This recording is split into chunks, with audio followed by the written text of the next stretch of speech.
안녕하십니까, 최진호입니다.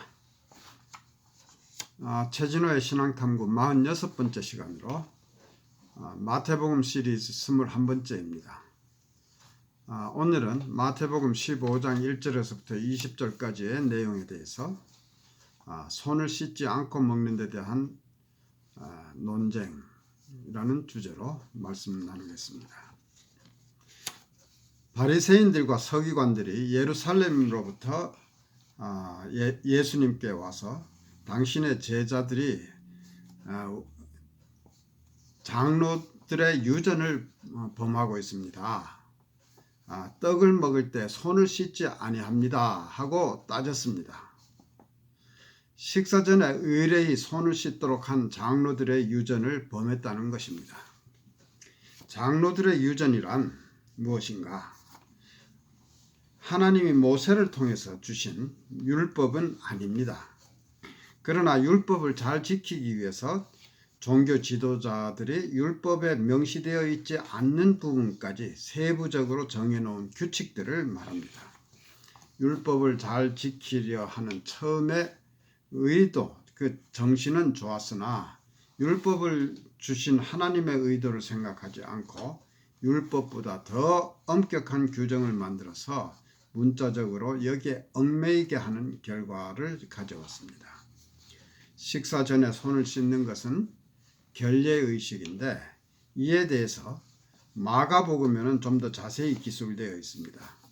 즉 마가복음 7장 3절과 4절에는 바리새인들과 모든 유대인들이 장로들의 유전을 지켜 손을 부지런히 씻지 않으면 먹지 아니하며 또 시장에서 돌아와서는 물을 뿌리지 않으면 먹지 아니하며 그 외에도 여러 가지를 지켜오는 것이 있으니 잔과 주발과 놋그릇을 씻음이로라 라고 기술하고 있습니다. 손을 씻는 것만이 아니라 잔과 주발과 놋그릇까지 다 씻게 되어 있었습니다.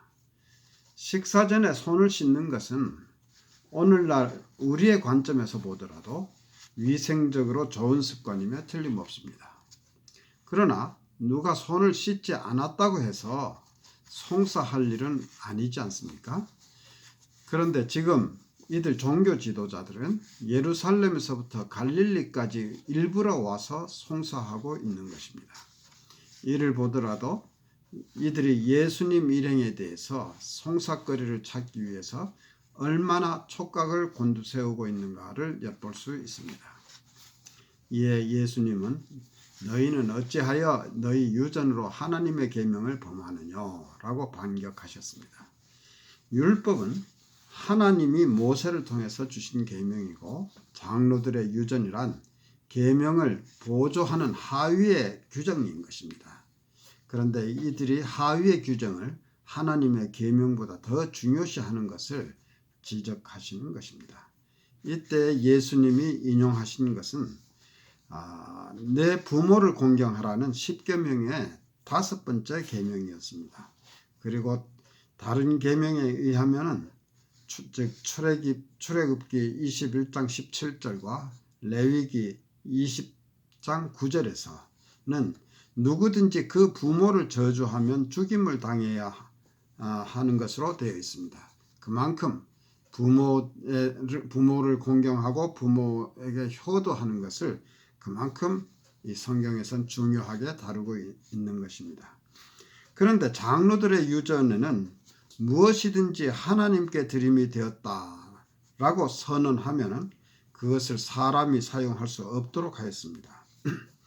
이것은 선의로 해석하면 가장 좋은 것은 사람보다는 하나님께 최우선적으로 드린다는 좋은 뜻으로 만들었을 것입니다. 그러나 사람들은 좋은 것을 부모에게 드리지 않기 위해서 이를 악용하게 되었습니다. 부모에게 드릴 만한 것이 있을 때 이것을 하나님께 드렸다고 하면서 하나님을 위해 따로 지정했다고 하는 집안의 어느 장소에 계속해서 간직하면 부모님께 드리지 않아도 되는 것입니다. 예수님은 그러한 행위를 위선이라고 정죄하신 것입니다. 그리고 인간이 만든 유전으로 더 상위의 법인 하나님의 계명을 무효화시킨 예로 지적하신 것입니다. 예수님은 오래전에 예언된 이사야서의 예언을 상기시킵니다. 이사야서 29장 13절에서 주께서 가라사대 이 백성이 입으로는 나를 가까이 하며 입으로는 나를 존경하나 그 마음은 내게서 멀리 떠났나니 그들이 나를 경외함은 사람의 계명으로 가르침을 받았을 뿐이라 라고 하였습니다. 하나님을 존경한다고 하는 것은 말뿐이고 마음 속에는 위선으로 가득 차서 하나님의 계명보다는 사람이 만든 규정에 얽매여 형식에만 그친다는 것을 이미 700년 전에 이사야서에서 지적하고 있는 것입니다. 그들의 마음은 이미 하나님으로부터 떠나 있었고 따라서 그들의 경배는 헛된 것이었습니다. 그리고 예수님은 무엇이 진정으로 사람을 더럽게 하는가에 대해서 말씀하십니다. 입에 들어가는 것이 사람을 더럽게 하는 것이 아니라 입에서 나오는 그것이 사람을 더럽게 하는 것이니라고 하십니다. 제자들은 예수님께서 방금 하신 말씀이 바리새인들에게 걸림돌이 되었다고 보고합니다. 이에 예수님은 바리새인들은 천부께서 심지 않으신 것이므로 뽑힐 것이라고 말씀하십니다. 즉 곡식 사이에 뿌려진 가라지와 같다는 말씀입니다. 즉 심판을 예고하시는 것입니다. 그리고 그들을 소경이 소경을 인도하는 자로 비유하셨습니다. 소경이 되어 소경을 인도하면 둘이 다 구덩이에 빠지리라고 하셨습니다. 베드로는 예수님의 가르침에 좀 더 자세한 설명을 요청하였습니다. 예수님의 설명은 밖에서 음식을 통해서 입으로 들어가는 것은 배로 들어가서 뒤로 배설이 되므로 우리 몸을 더럽게 하지 못합니다.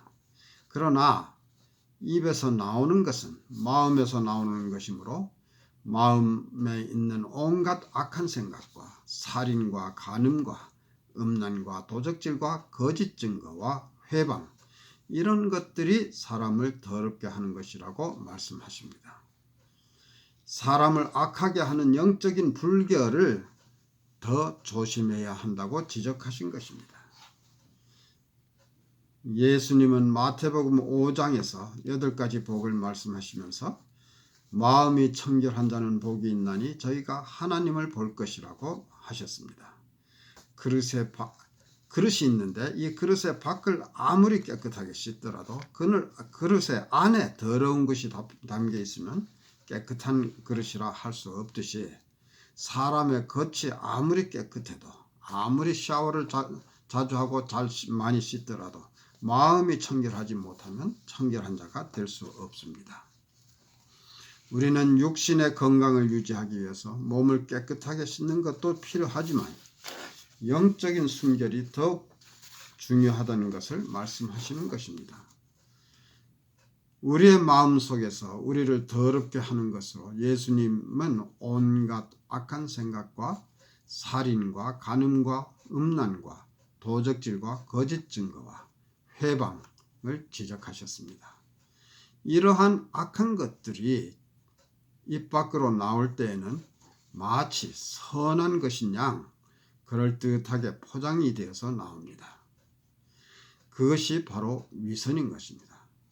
예수님은 바리새인들과 종교 지도자들의 겉으로만 의로운 척하는 것, 즉 위선을 늘 지적하셨습니다. 여기에서도 마찬가지입니다. 우리는 이러한 위선적인 사람이 되지 않도록 항상 신경을 쓸 필요가 있다고 생각합니다. 감사합니다.